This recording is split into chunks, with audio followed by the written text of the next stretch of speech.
Hello students, I hope you are doing well and we are also working from our home. Welcome to St. Angel's online classes. In this video we are going to discuss a topic class Mammalia in chapter 3 diversity in living organism in class 9th in subject biology. Okay student, in the previous video we were just talking about some characteristics of Mammalia class, but now in this video we are going to complete this topic. Now the next characteristic is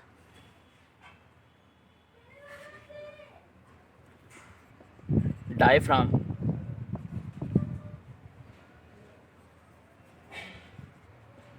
is present. यानी ये जो animals होते हैं उनमें diaphragm present होता है. Diaphragm क्या होता है? ये हमारे लंग्स का क्या होता है? बेस होता है. ये हमारे लंग्स का क्या होता है? बेस होता है.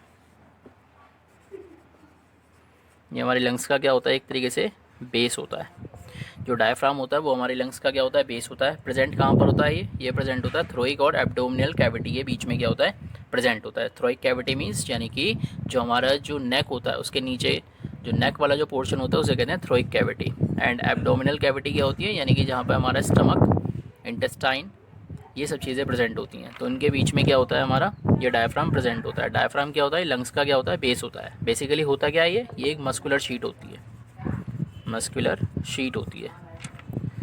ये क्या होता है? मस्कुलर शीट होती है. लंग्स का बेस होता है. और ये क्या करता है? डायफ्राम ये स्पेस क्रिएट करता है हमारे लंग्स में कि हमारे लंग्स में ज़्यादा से ज़्यादा एयर अंदर एंटर कर सके और फिर पूरी बॉडी में पास हो. तो कहने का मतलब जो डायफ्राम होता है ये हमारे लंग्स का बेस होता है.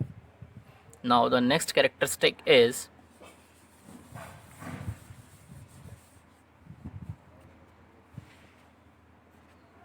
these animals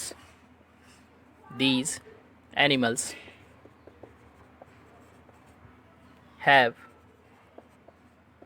well developed sense organs.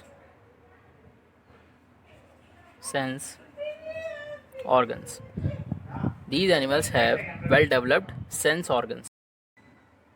तो हमारे जैसे सेंस ऑर्गन्स की अगर हम बात करें हमारी बॉडी में, जैसे आइज़ हो गई, ईयर्स हो गई, नोज़ हो गई, स्किन हो गई, ये हमारे क्या होते हैं? सेंस ऑर्गन्स होते हैं. जैसे इनके आसपास क्या होता है? एनवायरनमेंट में चेंजेस होते हैं तो क्या होते हैं? इनके स्ट्रक्चर में रिसेप्टर्स प्रेजेंट होते हैं. यानी कहने का मतलब इनमें रिसेप्टर्स प्रेजेंट होते हैं, वो तुरंत एक्टिव स्टेट में आ जाते हैं और मैसेज को ट्रांसमिट करते हैं ब्रेन तक. तो ये काम होता है सेंस ऑर्गन्स का. तो कहने का मतलब कि ये जो एनिमल्स होते हैं उनके सेंस ऑर्गन्स कैसे होते हैं? वेल डेवलप्ड सेंस ऑर्गन्स होते हैं. Next characteristic is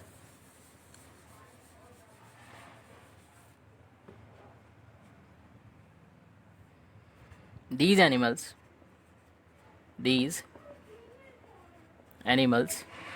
have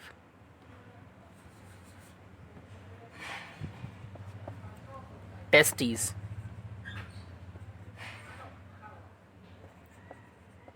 which are present in scrotum.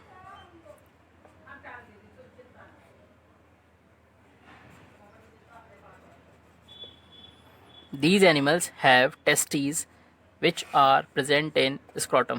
यानी ये जो एनिमल्स होते हैं उनकी बॉडी में टेस्टीज पाए जाते हैं. टेस्टीज क्या होते हैं? टेस्टीज का मतलब होता है ये मेल गैमेट्स को क्या करते हैं? स्टोर करने का काम करते हैं. ये क्या होते हैं? जो मेल गैमेट्स होते हैं उनको स्टोर करने का काम करते हैं टेस्टीज. और मेल गैमेट्स का क्या काम होता है? मेल गैमेट्स रिप्रोडक्शन में पार्टिसिपेट करते हैं. तो कहने का मतलब जो टेस्टीज होते हैं वो कहाँ प्रेजेंट होते हैं? स्क्रोटम में प्रेजेंट होते हैं. Now the next characteristic is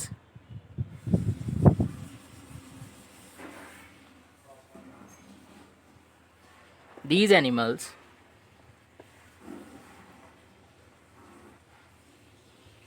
have separate sexes. These animals have separate sexes. यानी ये जो एनिमल्स होते हैं उनमें सेपरेट सेक्स प्रेजेंट होते हैं. सेपरेट सेक्स मीन्स क्या होता है? या तो मेल बॉडी होता है या फिर फीमेल बॉडी होता है. यानी कहने का मतलब जो ऑर्गेनिज्म होता है या तो वो मेल बॉडी होता है या फिर वो फीमेल बॉडी होता है. यानी कहने का मतलब जो मेल रिप्रोडक्टिव पार्ट्स होते हैं वो वन बॉडी में प्रेजेंट होते हैं एंड जो फीमेल रिप्रोडक्टिव पार्ट्स होते हैं वो अनदर बॉडी में प्रेजेंट होते हैं. The next characteristic is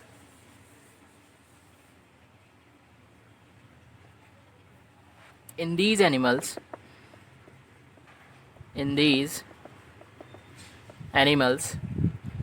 fertilization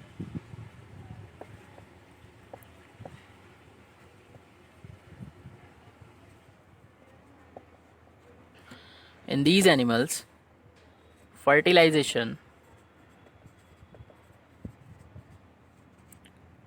take place internally.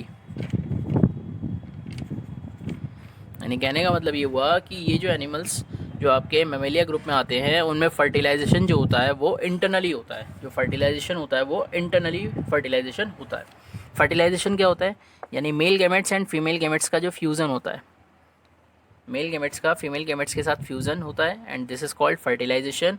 और जो फर्टिलाइजेशन होता है वो बॉडी के अंदर होता है। एंड फर्टिलाइजेशन के बाद जाइगोट फॉर्म्ड होता है and zygote under developing stages में एम्ब्रायो में कन्वर्ट होता है एंड एम्ब्रायो से फिर ऑर्गेनिज्म क्या होता है, धीरे धीरे डेवलप करता है। Now the next characteristic is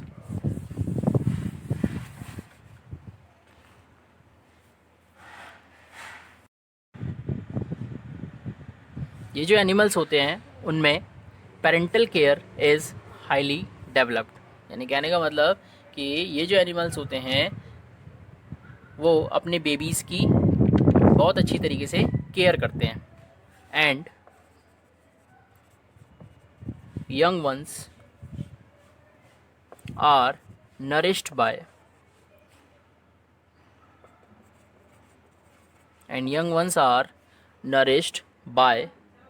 milk।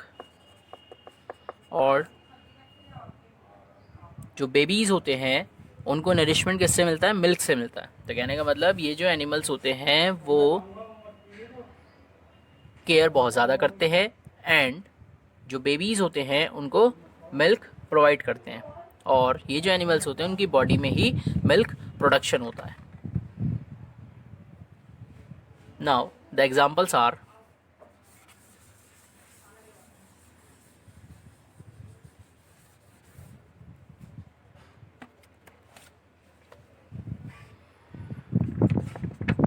The first example is macropus. Macropus means kangaroo. Second is ratus. Ratus means rat. Next is Balanoptera.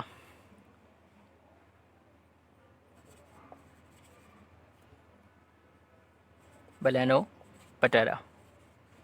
And this is whale.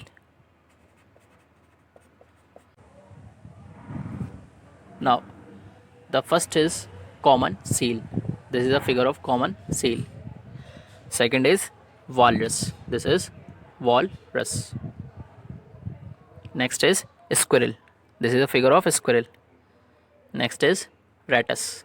Ratus means mouse. This is mouse. Next is camel.